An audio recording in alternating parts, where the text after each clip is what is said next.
That aircraft, ladies and gentlemen, one of only 4 left in the world, built by Bell, the P-63 King Cobra. This aircraft, another P-51, smaller red tail. This is called Mania, also from the museum. This is also one you can get a flight in. Notice the different sound between the engines.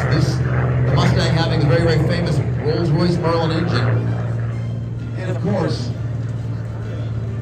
the Tuskegee Airman Tribute aircraft Buddy, being flown by R.T. Dixon from South Carolina, part of the museum collection also. We saw him fly this just a little bit earlier.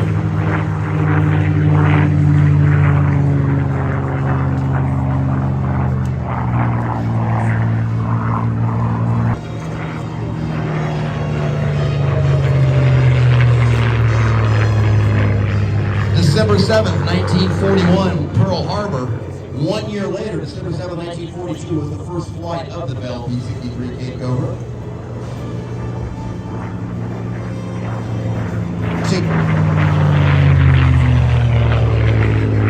To get those aircraft over to Russia, the Women's Auxiliary Service, the WASP, Women's Auxiliary Service pilots, would fly. Stick a hollow propeller on there.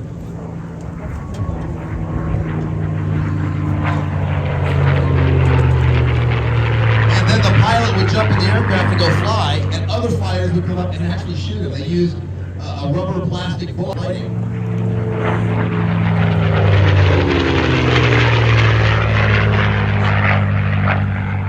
I'm told they actually did this. In the 70s, the aircraft was acquired by the Commemorative Air Force, and Bob Pott had it restored by fighter rebuilders here in Southern California. Let's listen to the sound of this formation come by.